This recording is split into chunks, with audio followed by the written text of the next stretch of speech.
Welcome to A Slob Comes Clean, the podcast. I am Dana K. White. I am the author of Organizing for the Rest of Us, How to Manage Your Home Without Losing Your Mind, and the book that we're going to talk a lot about today, which is Decluttering at the Speed of Life. Thanks for joining me today. This is podcast number 338, and I think I'm going to call it, I think. I may rethink this, but anyway, I think I'm going to call it Real Progress in a Hoarding Situation.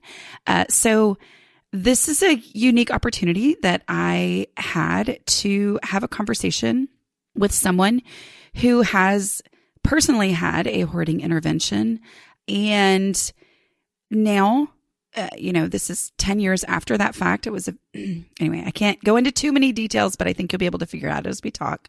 We're intentionally vague about some things, but it's 10 years later and she's finally really seeing real progress and has so much hope for her home by the strategies that she has put into place from decluttering at the speed of life. So I have loved this conversation. I loved her incredible honesty. She is a psychotherapist and also has these struggles herself. And so I think that gives us a really unique perspective on what works and why the process works. Anyway, I just loved this conversation and I'm so appreciative that she was willing to have it. And so I just want to say real quick, it is almost summer. Make sure you subscribe wherever you like to listen to podcasts so that when I come back at the end of the summer, it just pops back into your podcast.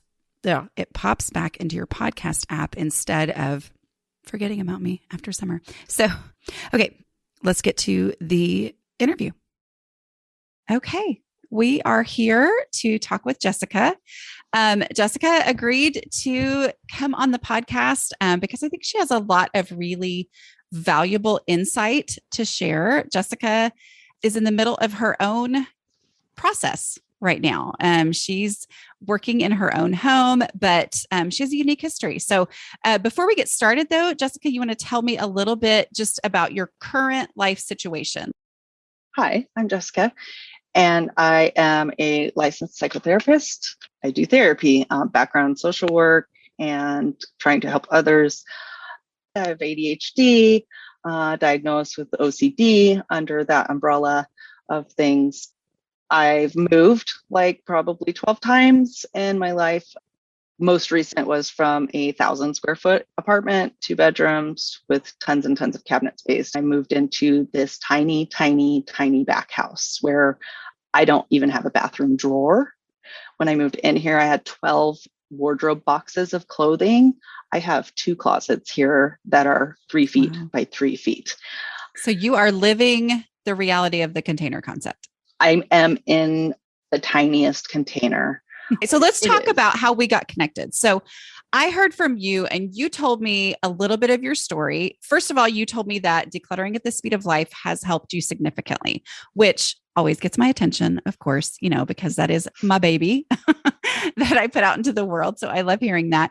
But your background is that about 10 years ago, you were in a very cluttered environment situation and actually had kind of the type of, I'm calling it an intervention. It's not officially an intervention, but you had someone intervene in a way where they helped you get out of that situation. And we are being intentionally vague here for legal purposes, but I am going to say that if you're imagining what we're talking about, you might be right. Okay. But we're not going to say for sure. We're not going to confirm that. But you had someone come in, help you get your house decluttered, correct? Yes. Okay. I would feel comfortable saying I had a team of professionals come and help me before I was even qualified to be on a team of professionals. Okay. So here we go. Now that we've been intentionally vague, but we think people probably know what we're talking about, we're going to be talking about hoarding. Okay. We are specifically talking about that, which is a subject that is really touchy. And I think that the reason for that is absolutely legitimate. I personally am not a mental health professional, which is why I love having you here to talk to me. You are a mental health professional. So I personally always am very careful when I talk about the subject, and we're still going to be careful today, because it is a mental health diagnosis, correct? Hoarding disorder is.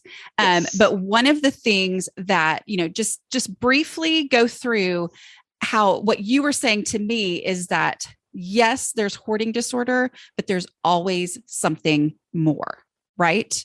Right. And right. that is part of what makes it a mental health diagnosis, as opposed to, just struggling with clutter. But I think a lot of my listeners have a fear, like, okay, at what point might what I struggle with tip over into that? So give me some just brief explanation of hoarding disorder. Right. And even with hoarding disorder, there's different scales, or at least there used to be before there was an official DSM diagnosis of hoarding disorder. It was under the umbrella of OCD, amongst a lot of other things. They just kind of plopped it under the umbrella of OCD, and OCD was plopped under the umbrella of anxiety. And that's not to mention like ADHD or depression or any of the other things that are contributing factors. So I don't know if in the mental health field, becoming more and more specific with labels of things is actually being helpful to people. People want answers. What's wrong with me? How can I fix this? I need an answer. I need a diagnosis so that I can go and do a thing about it, so that I know what I'm looking for, I need help with. And I'm not saying that that doesn't work for a lot of things. If you go to a therapist, I'm a therapist, somebody comes to me and says, I suffer from anxiety, then I kind of have an idea of where to begin. I've been diagnosed with depression since blah, blah, blah. I kind of know where to begin. But what I find equally true about the quote unquote hoarding disorder diagnosis is that it's never just that. You can backtrace it and let it hold hands with other diagnoses. And so the more specific you get, the further away from real answers you get, the further away from actual help you get. Because now you might have this diagnosis of hoarding disorder and it's just sitting in your lap, and all of your stuff is still around you. All of these things are still around you. A lot of it to also, I have ADHD, so it's kind of like squirrel. There one goes. Okay, how's it going, squirrel? Where are we going? Mm-hmm. What works really well with your system is that I don't know if you want to go there right now. Yeah, talk about my system. I love it. Is that it cuts out a lot of the, emotion stuff, but it lets you feel the emotions. I'm in all these Facebook groups or whatever, and I just kind of, there for support and decluttering support and stuff like that. And I've listened to so many other books, and I see people asking for help on these cluttery things. And I feel comfortable giving advice now kind of from your book about the main things that I got from listening to your book over and over and over again, a little bit obsessive compulsively. Is I didn't start by asking myself about trash. Well, trash isn't really easy. However, with your two questions, I was able to pick up something and ask myself, okay, this thing in my hand that I have right now in my hand, where would I look for this first? And I already knew the question is not my dining table, whatever it is. Right now, I'm holding a paper towel, piece of paper towel. And I would say, where would I look for this first? And I'm like ready to go and put it there first, put it there now, do that now. But I wouldn't go look for this piece of napkin.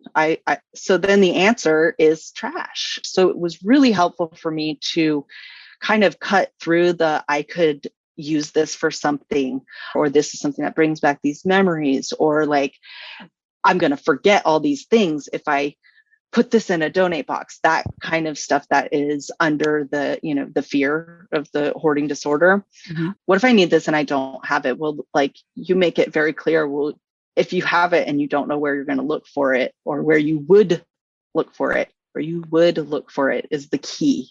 Such a big impact. I love that. That's great. Okay. Let's talk about what is it that got you to the point where you were ready and willing to have a team of professionals come in and overhaul your home? Because that's a big deal, Right. Yeah. So what is it that brought you there? It didn't happen overnight. I've always been kind of a collector. So I've been lugging this stuff around. In one of my moves, I'd moved from this 3,600 square foot McMansion with my dad and a roommate at the time into a 500 square foot tiny apartment. And then within 6 months, my grandma died. And I found that I had to move into the place to kind of keep it up and put it for sale or whatever. So that was going to be the safe place that we lived in. All the cabinets were full of, everything that she was using. I had all of her hand-me-down stuff where, that she had decluttered at some point out of her house. Yes. Right. Because she had lived there for like 5 years in this place. And when she moved from that place, from her old place that she lived for like 60 years, when she moved into this new place, she decided, I don't want any more oak furniture. Here, you have it all, Jessica. I'm going to get cherry wood. And of course, the things that she bought were very high quality. So I brought all the things that she had already decluttered and discarded back into her place. So living in there and trying to have guests over there with, I had a trail of boxes, like a box island in the middle of this big open living room. And that's just how we lived. We could see the TV from there. We could get to the kitchen from there. We could kind of use the kitchen. We could not sit at the dining table and have dinner. But that was just, we had like a eating bar, or I ate at my computer and my kid ate at their computer. So like, it wasn't a dire need until guests started wanting to come over in this big new place that I had full of stuff. And somebody had said to me, hey, you should call some professionals.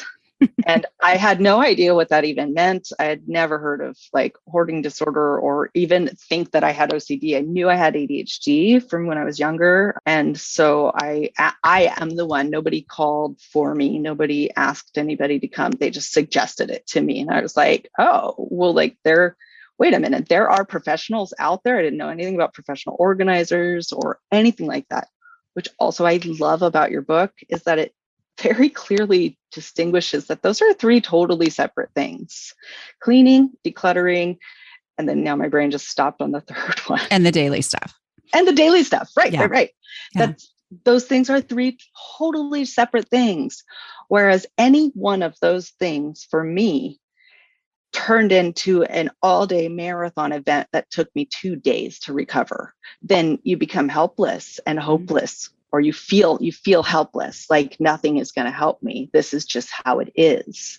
This is just how I live now. I just live in all this stuff and nobody can help me, which is how I felt for at least 10 years now since then. Like, well, I guess it's just helpless. I guess this is just how I'm going to live. And you're saying that because you had the professionals come in, help you, and then did not see lasting results?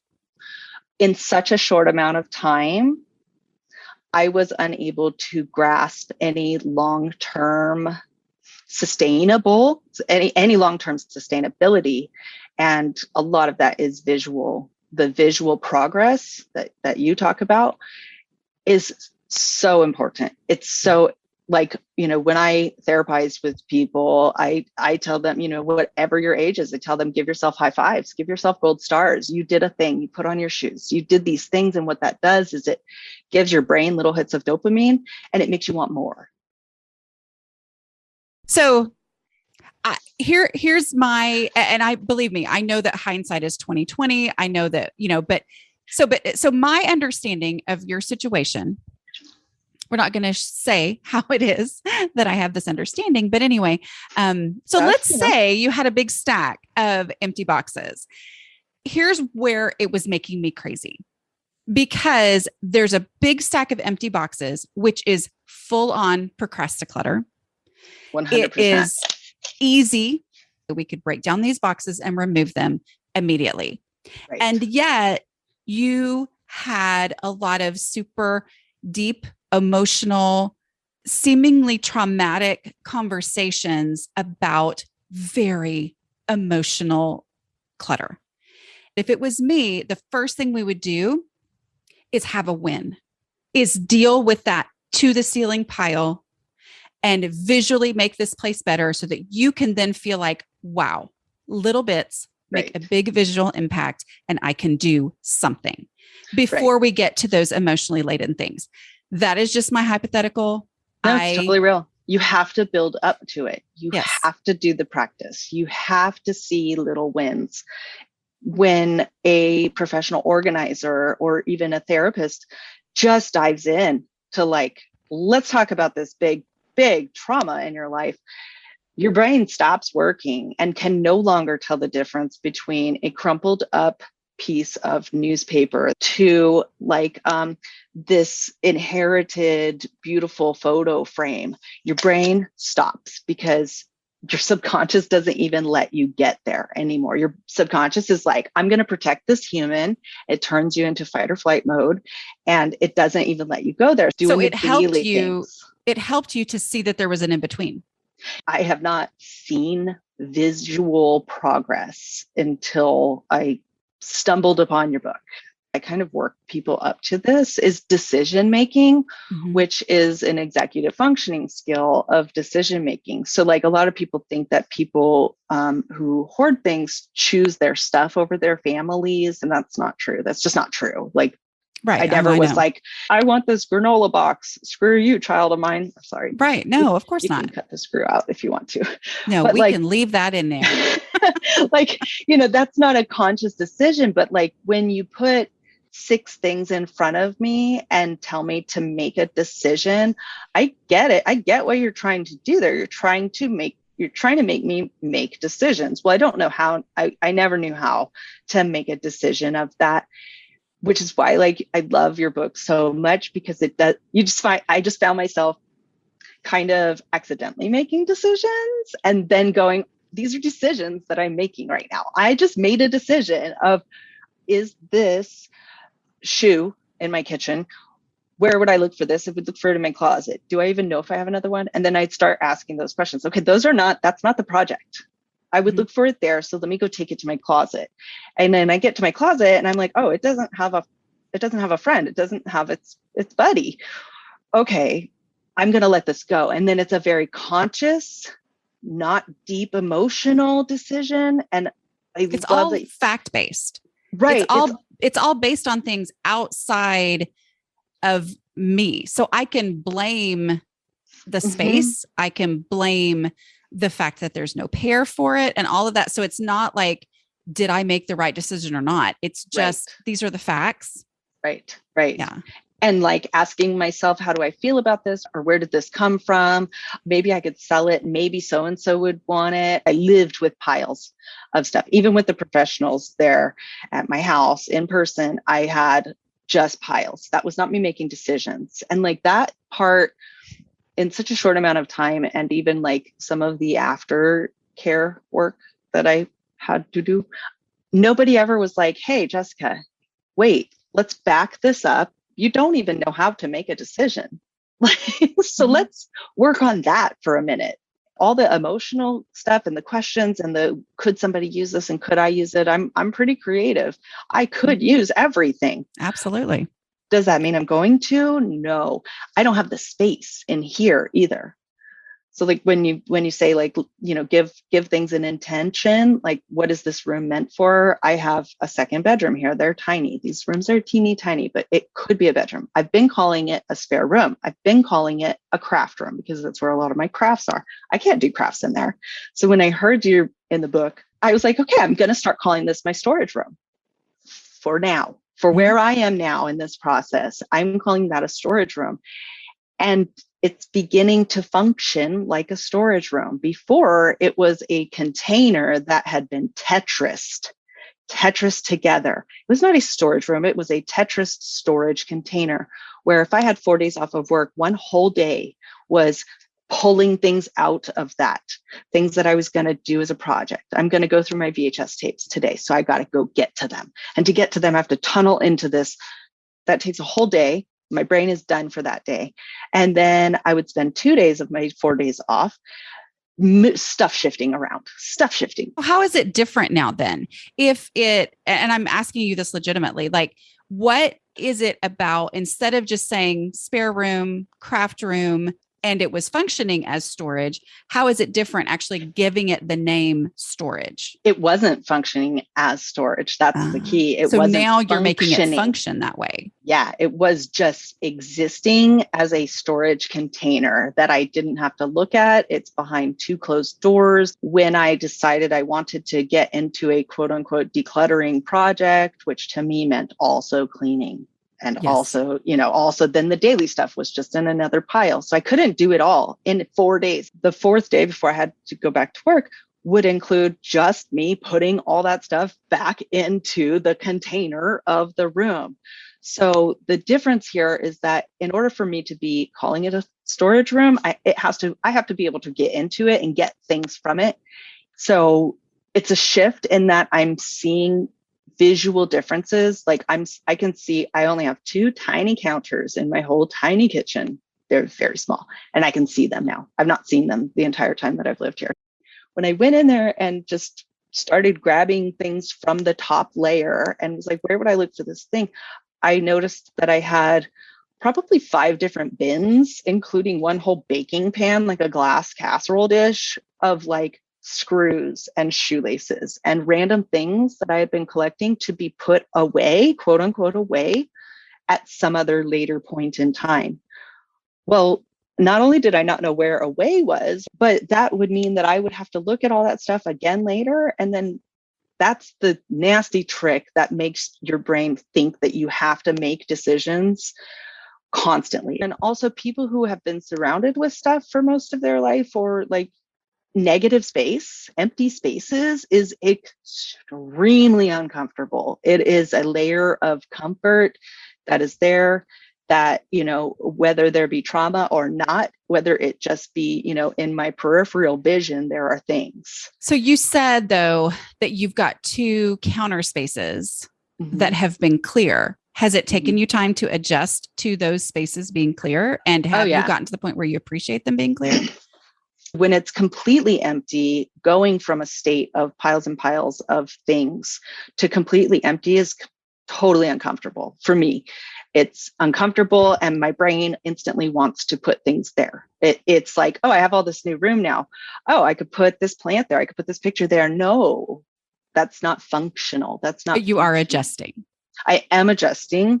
It's taking me less time. I see it now and I'm like, oh gosh, look at that. Oh gosh, look at that. Even though, I only have 2 counters, even if it's just one at a time and the other one has, percussive clutter that I'm going to go do later. The uncomfortableness that came up that I noticed in myself personally, though, when those 2 counters were clear, I immediately, my first overwhelming sense was to go back into my room container, into my dresser container, my under the bed storage, and my closet container, and re-declutter my clothes. And I had to keep telling myself from your book, that's not the project right now. Have you been able to then now go to the visible space, go to another visible space? I have the dining table.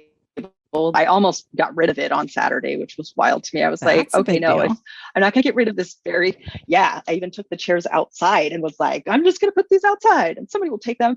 My kid said to me, we can keep clearing off the procrastinator that's on the dining table. And then we can actually sit there and have food there. Smart kid. I love it. Because I'm like, oh, wait, no, the purpose of this is for you to function. Right. It meets the intentions of the room. Yeah. The room is a kitchen and a dining room there. And so the table and the chairs meet that room's title. Like they meet that room's purpose. Yes. They fit there when I don't put things around them and bury things on top of them. Yeah.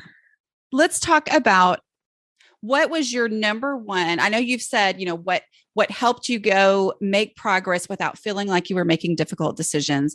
But what would you say was the biggest light bulb moment for you as you were reading Decluttering at the Speed of Life that made you think, okay, maybe I could actually do this? Take it there now. Why? Because so many people resist that one. So I'm so curious, what made you relate to that? I had already myself sort of been doing the dishes every day. That actually So had I not been where I was already kind of along this journey, that would be the number one thing for me to recommend to everybody. Start doing your dishes every day. 100%. I don't have a dishwasher or anything like that. So I am the dishwasher. Mm-hmm. That part alone would take me a whole day of like, it's my end of the week dish doing day. But the take it there now really hit home with me now. When I heard that, I remembered that oftentimes when people have tried to help me, they would pick up something and say, what do you want to do with this?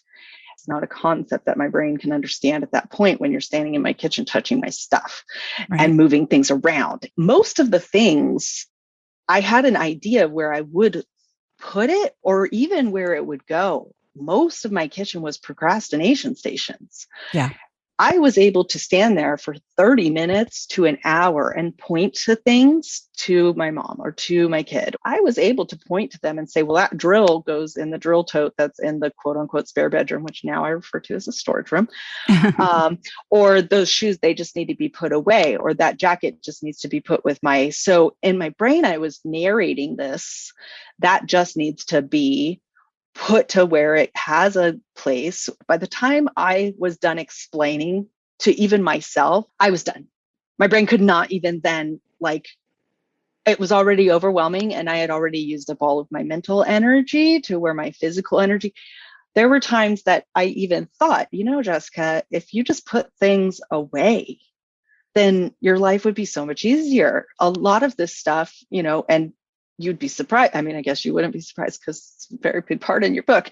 You'd be surprised at how much trash there was, packaging of things, or like, half empty things of, I don't know, markers or whatever that's just there. And it all becomes blended into the clutter. So like when you look at that, there's nothing very obvious. So for me, at least, it was not as smooth in the beginning, and still, it's a thing that I have to keep practice in tiny bits to see visible differences, and then go, I not only can I am doing the thing. I'm doing the thing. And then my brain wants more. What I'm hearing you say is you would look at stuff and be like, oh, this should go there. And you'd use up all your mental energy and not have the energy to actually act on those things. Right. And so it just zapped all of your energy when the question was, where should this go? Do you want this? But then you would say to yourself, my life would be easier if I would just go ahead and put things away. But the problem in that, what would happen with me is that I'm like, I should be different than I am. I should put things away. And then I'm feeling frustrated with myself that I didn't put things away when I initially should have, instead of setting them on this surface. Then comes a circle of giving guilt. myself permission to say, okay, well, I'm going to put it away right now. Like there's some weird thing of like, oh, I should have done that then. Man, it wouldn't be like this. Meanwhile, not making any progress. But if I'll go ahead and say, for this focused amount of time, I'm just going to pick things up and go ahead and take it there now. And then as you start seeing that visual progress, it actually increased your decluttering energy, as opposed to before when you hadn't actually made any progress, but you'd used up all the energy, mental energy, decluttering energy that you had. Even physical energy. Like I also, suffer from, I have a nerve issue in my spine, but also my space is so small and it has all these doors. In order for me to take a thing from my living room to take it to the spare room, I couldn't get it there from the door that's in the living room because that was too full of stuff. So the path was not there for me to take it in there.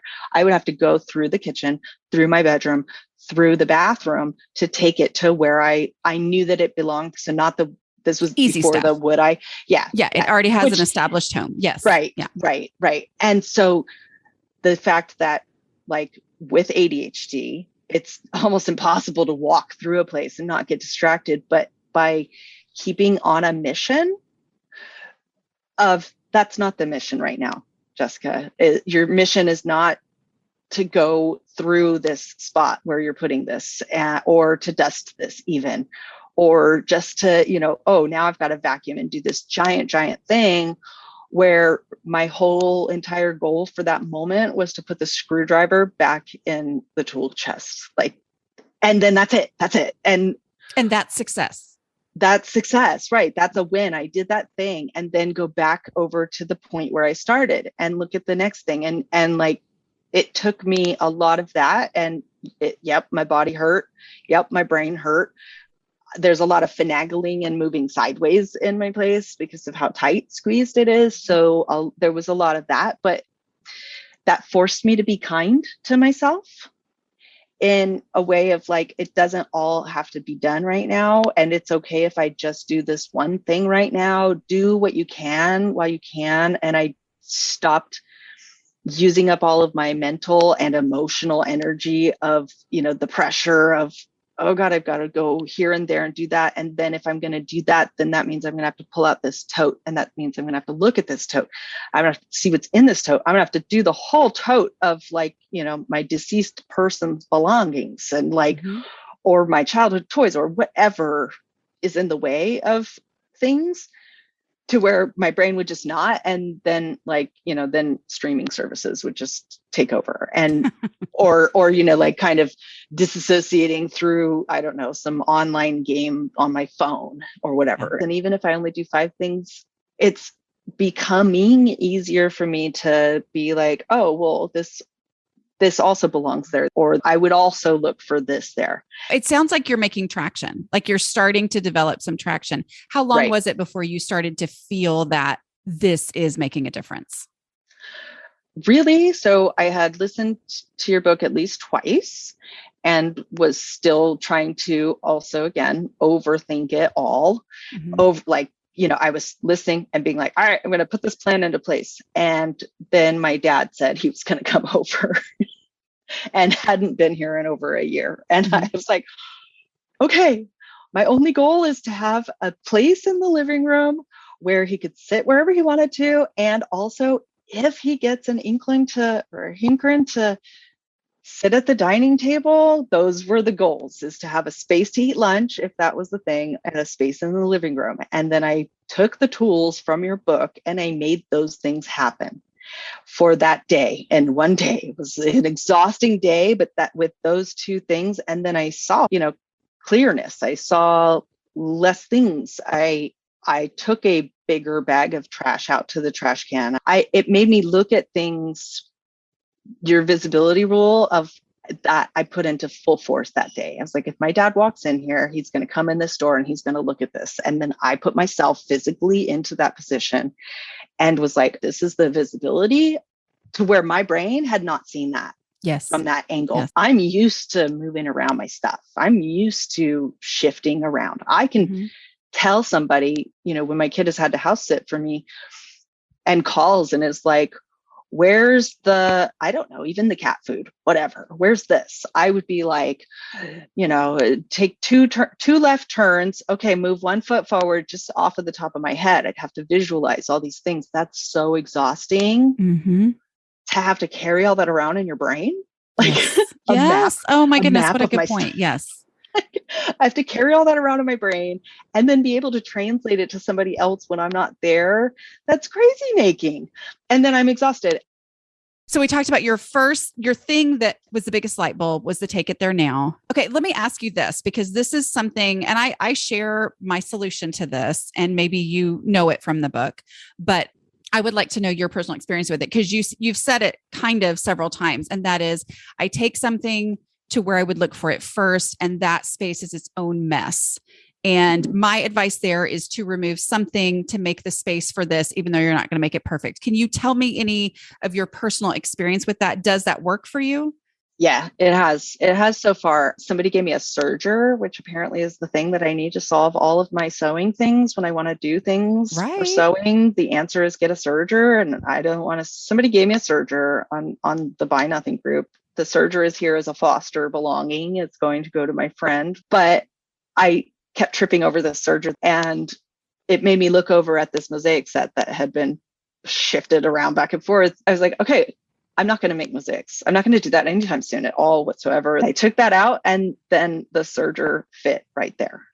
It got the serger out of the middle of the floor and put it where something previously was. It's made me kind of reevaluate the things that are already taking up space, and there's no end point. I was just even about to say, at the end of this journey, if then I find myself with minimal amounts of things, there's no end. And I think that that is a highlight that you give to the world, is that this is an ongoing thing. all of the other stuff that I've read, all the other things I've listened to, all of the other stuff, it's like the end. And live the life that you want to live. Well, like part of executive functioning and decision making is also goal setting. And if you set a goal to become a minimalist, or if you set a goal to, live a better life, how do you reach that goal? Well, that's too big of a thing. My brain just can't even. So then I just don't. So with your process, it's little steps. And at first it felt like, okay, nothing, there's just so much that I'm going to have to do this with one at a time. Well, prior, none of the things were getting done because somewhere in the history of me, I had it to where if I do one thing, I'm going to have to do all the rest. Mm-hmm. Now, if I had a pair of shoes, just the permission that you give to just take it there now. Before the next steps, it was okay for me to take the pair of shoes from the kitchen and put them at my closet at that time, and then go back to the kitchen, because my closet at that time was not the project. The project was the visibility in my kitchen. The project was to, just take things where I would look for them, or my idea was take them where they go. But in taking them where I would look for them, it made me realize that a lot of the things that I thought had a place to go didn't actually have a place to go. I would never look for them. I would just never look for a lot of the things. I love it. I love it. Because you've done a great job. Like you, thank you. I mean, you are really being so honest, and I appreciate it, because you are I think your words are going to give so many people hope. What's the biggest realization, or a few realizations that you've had about yourself and this process that has helped you change your relationship with your stuff in your home? So with there is an end in sight theories, it really hit me when you addressed that in your book. It really hit me that this is just a life of decluttering. The way that you word it in there is not the way that I had been feeling of like the last time my mom visited and my kid also was here. I got to a point where it was like, I don't want this to be the thing that we do as a family. I don't want this to be the thing that we always do. It seems like whenever we're all together, it's the, let's work on Jessica's house thing. And it's not fun. Like I want to be able to go to the park with them. I want to be able to go to the beach. How does it then help you to know that it's not going to be an end game? Like how does I want it to be different than now, and it's never going to end. How do those two things work together? It's a really weird yin yang, black white coexisting thing. It leaves it as this is going to be a forever. There's not the end and then she lived happily ever after in this very clear space. The taking a choice of like, you know what? I am the only person. I am accountable for this. I live here. I am responsible to clean up my mess, declutter my stuff. Me telling somebody else, oh, that just goes over there. In my brain, I was asking them to put those things over there, but also they couldn't because I was the only one who knew how to navigate my stuff, my things. You can get so much done with physical limitations, with psychiatric stuff, with mental health issues. Mm-hmm. So like with the 5 minute, if you can do something for 1 minute, even just 1 minute, then that's okay. I did that thing and I could give myself high fives, gold stars, all those things to build up that momentum that you need. When you're told to just declutter your house, just do all the things, get rid of 25 items of clothes, you know how that doesn't work. And that's the same for people with hoarding tendencies. There's not anything in our DNA that says, I'm also not a DNA specialist. There's not anything in our DNA that says you are going to develop hoarding disorder and here's how you fix it. And so that's the tendencies that are there. Stop bringing in stuff into my house, stop stuffing my containers, or like I super love about your book is I can have 8,000 of whatever if I want, if I can fit it in the container.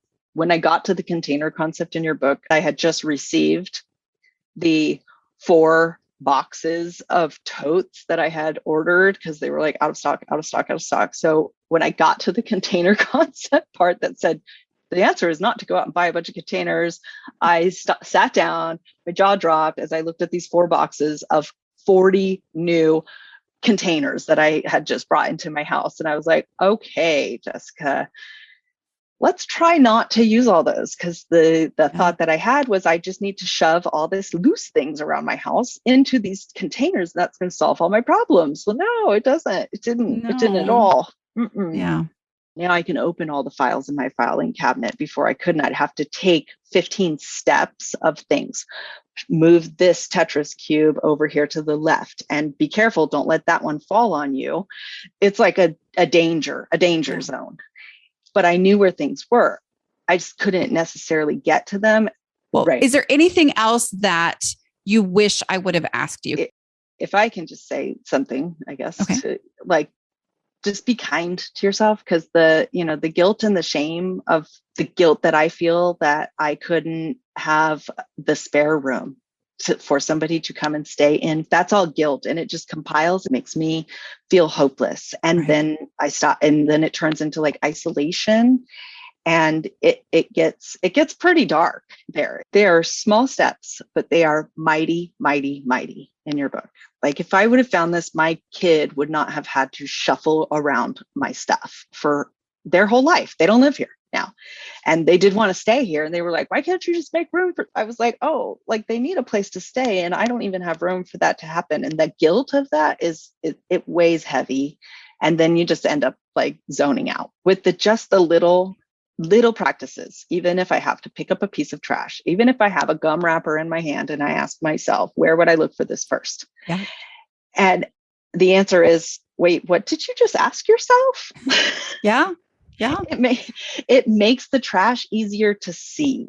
Just these little tiny perspective changes, these little tiny shifts make a bigger impact that then you see. And then it's like, I want to find more trash. So have you had anybody help you since you've started using these strategies? No, but I'm really excited to teach them how to help me.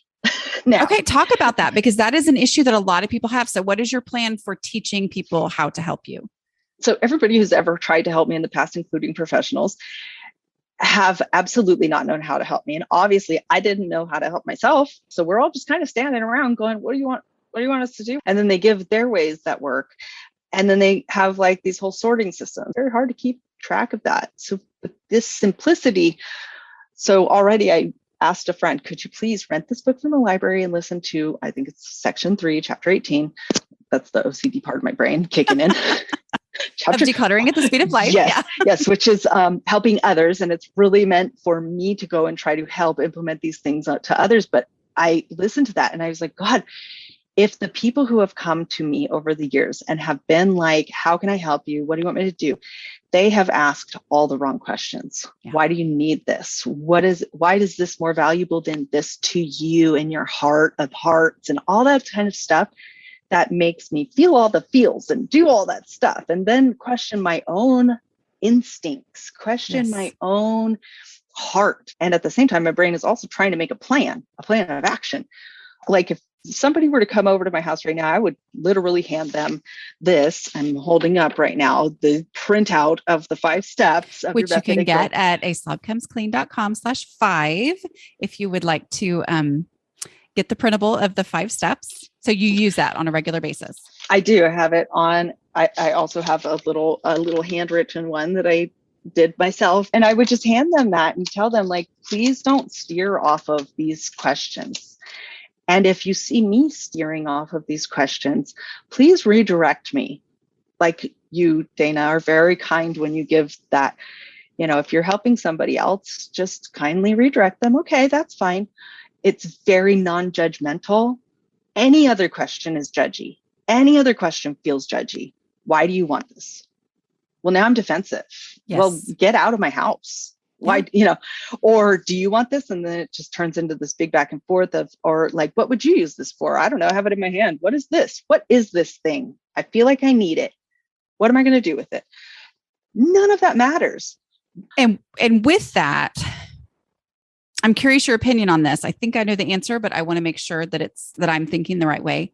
You have already implemented these things to the best of your ability in your home. You've already seen visible progress that then they would be able to see in your home, that they would know is different from what it used to be, which then gives you confidence to say, this works for me, stick to this.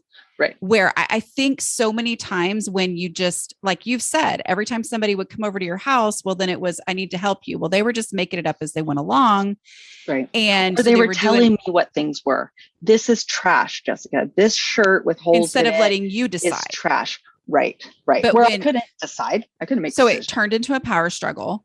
Right. And all those things. So for you, you have this confidence because you have made visible progress, because you have seen the impact of how this works. So that's why I always hesitate, because I'm like, it's hard. I mean, it's one thing for you to go into somebody else's house who doesn't know anything and use all these progress and only progress strategies that are guaranteed to work. Like that works. But when you're having someone come in and help you, I know how it can feel so judgy because of all the other times when it was judgy and when it didn't help you and when it put you farther back than you were before. So There is so much value in the fact that you have already started to gain that traction, started to gain the momentum, started to build those muscles, build those skills, so that you have confidence in I have confidence in myself. Yes. Now. Yeah. So you know these things work. So you can be pretty like bossy about it, as far as like,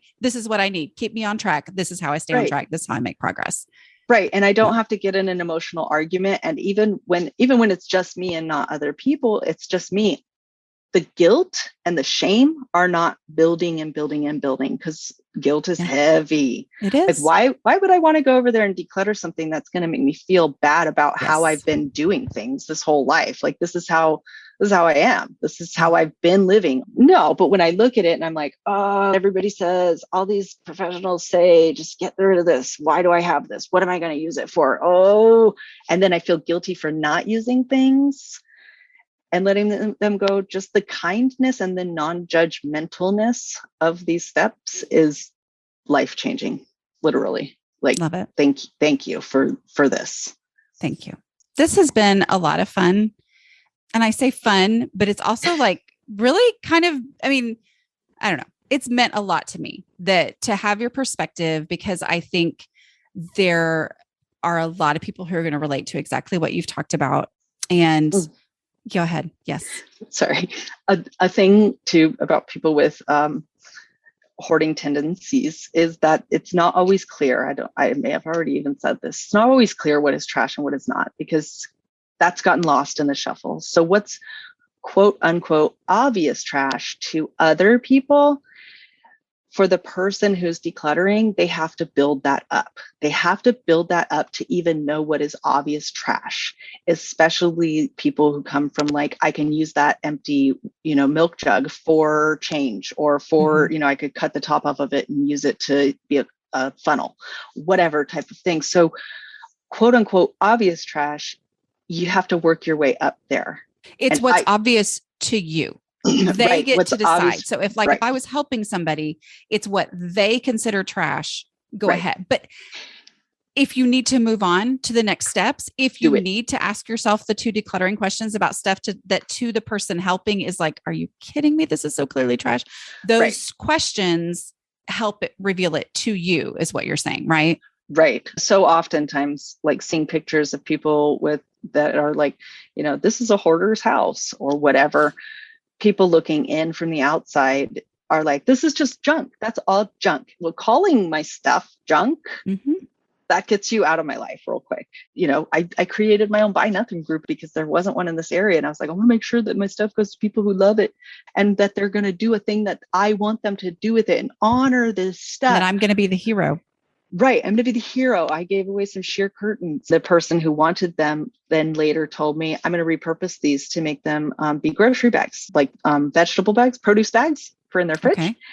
And my first brain instinct was, no, how dare you? You can't do that. These are curtains.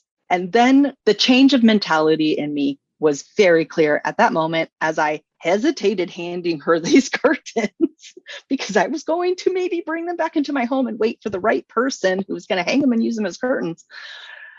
And then I was able to release them because they're going to get used by this person for their creativity. I even was able to think, oh God, that's a great idea. I could do that with these. And then my brain stopped me and said, no, Jessica, you are not about to take these curtains back into your house. Serger. With the serger. I'm sorry. that now, exactly. I'm enabling. I'm sorry. 100%. No, this is how my brain works. Yes, though. I know it. I get it. I have a serger now that would hold the seams, that would actually do that. But all of this happens in like a split second. That made my heart feel happy to give them away. Yes. And then to know that what they were going to do with them felt the equivalent of them saying, thanks, great, I'm just going to throw these away at the time. But the amount of time that it took for my brain to go, they're going to get used, was shorter. The guilt of not using these curtains for the past XXX amount of years was lifted. The joy that I felt in that they're going to get used for a great idea by this person who's actually going to put this use into action. Those were my grandma's curtains that she used. She would be happy that they're being used and not shoved in the bottom of a box. I mean, even in my life-changing or not so life-changing professional help system, I think my dad had said something like, your Nana would be rolling over in her grave if she saw how this place looked right now. That was just more guilt placed. Piles of stuff equal piles of guilt. Okay. So what you just said was that guilt stops you in your tracks and keeps you from making progress. And also makes me make decisions. Progress and keeps decisions. It just makes the decisions that much more overwhelming, harder to make. And yet I was wondering because I know you had mentioned to me, you talked about as a psychotherapist, your understanding that there is a root thing. Often it is trauma that has happened that brings about or blows up the hoarding tendencies. Right. Mm-hmm. So you may have a hoarding tendency and then the trauma. So you had trauma. You had moved into your recently passed away grandmother's house. That's traumatic. Okay. Yeah.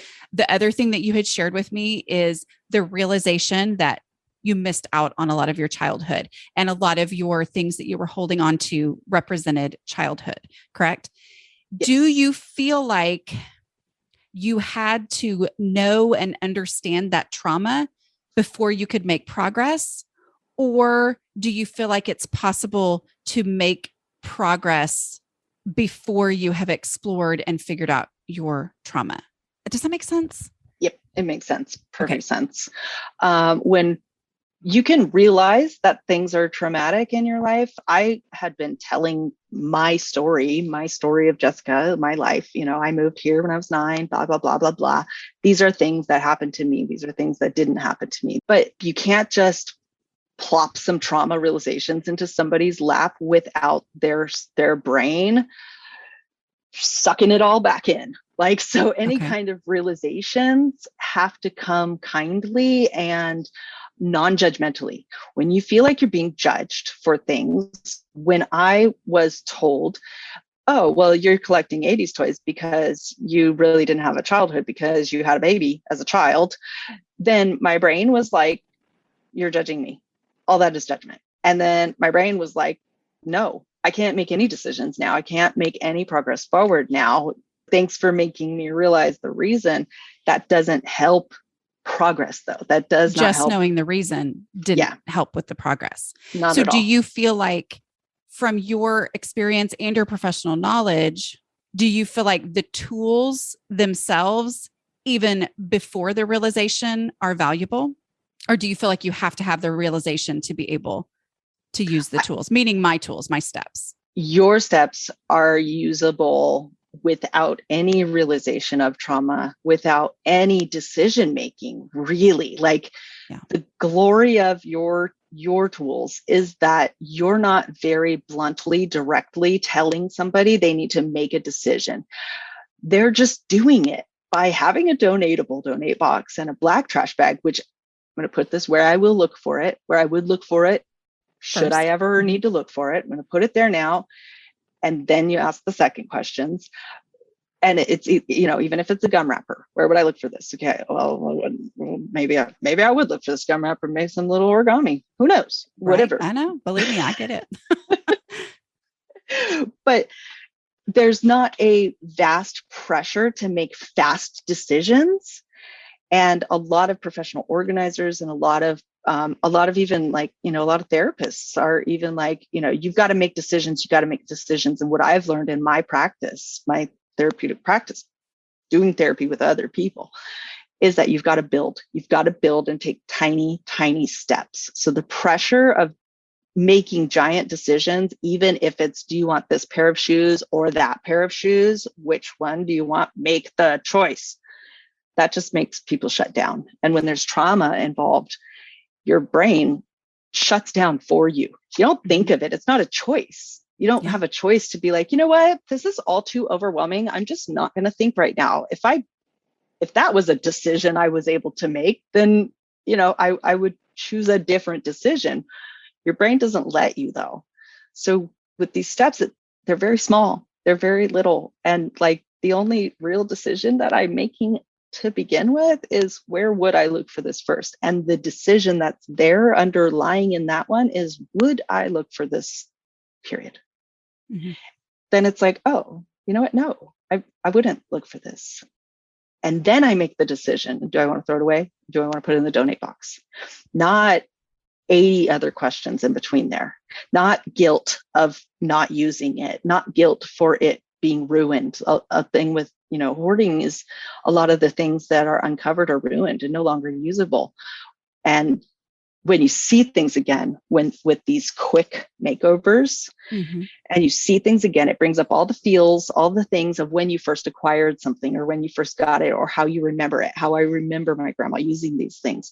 And it's the memory. And then you've got all these feelings, all this pressure, all these joyous emotions happening. And then you're being told to make a decision of whether or not you want to keep it or not. Well, I want to keep all those feelings and all those memories. And now I've got this thing that just sparked all those things in me in my deep, dark corners of my hoardy brain. My brain's been hoarding all things too. I want those things. And then you just end up with, all your stuff. And then it leaves a really bad taste in your mouth for getting help again, asking for help. Thanks for being willing. I mean, you have been through it personally, and then you have that amazing extra aspect of also professionally helping others, in the area of psychotherapy. And so I just think that this has been really valuable. And also thanks for bragging on my baby, my book. Oh, I brag to everybody. I'm like, that lady Dana says, da, da, da, da, da, da. That lady Dana says, we're so tired of hearing about Dana. But Yep. Like really what you're doing, and I don't even know if you realize this, is a lot of the things that you're saying, these 5 steps, they're all CBT, is cognitive behavioral therapy. It's tiny, tiny steps. So like you're doing therapy, but you don't even know it, that like these tiny little wins to give. And I know CBT.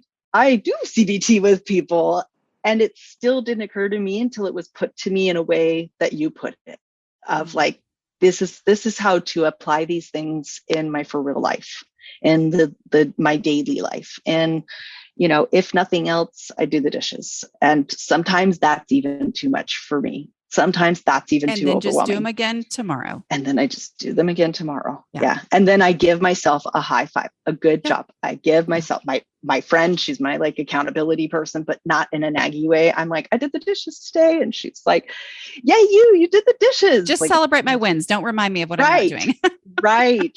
Whereas lots of other people are like, yeah, but you did the dishes. So what? But what about that spare room nightmare? What about that? Well, and what you're saying there is, those are the things I'm asking myself anyway. That's the problem, is for so many years, it was like, oh, I did this, but there's so much left to do. So I really can't even celebrate that. No, it's like, let's go ahead and celebrate that. And let's make that progress. Well, I appreciate you so much. Anything else that you thought of that you'd like to say? Just that with your method, you can stop at any time. It really hit home when you said something along the lines of, when I get interrupted or when I have to stop, not if I get interrupted. It will happen at one point or another. Either my brain will just go brr, done, or somebody will come in. My kid will run around and ask for something. I will have to answer the phone when, and like that hits so hard for ADHD.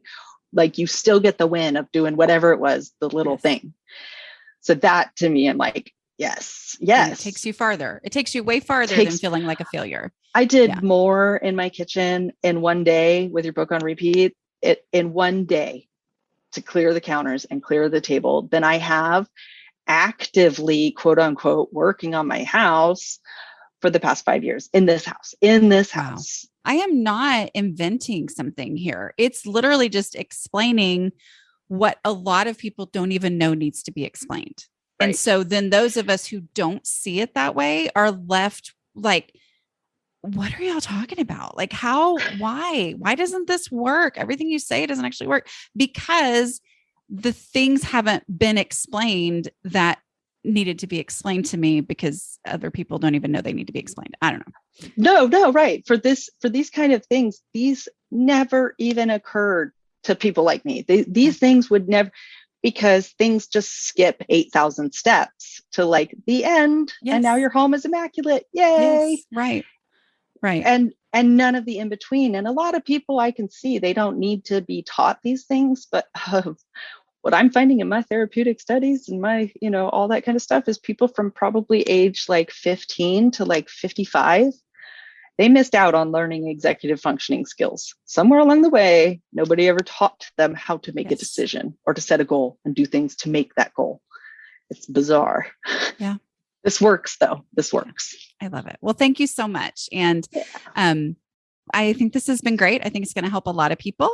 Yeah. Thank you. I think a lot of people are being helped with your stuff. Oh, thank you. For real. I'm like, why doesn't Dana have like 200 million followers right now? Right?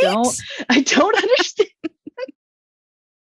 I hope y'all loved that. I hope you were inspired by it and that it encouraged you to just go through the process. Just work through the process. No need to judge yourself.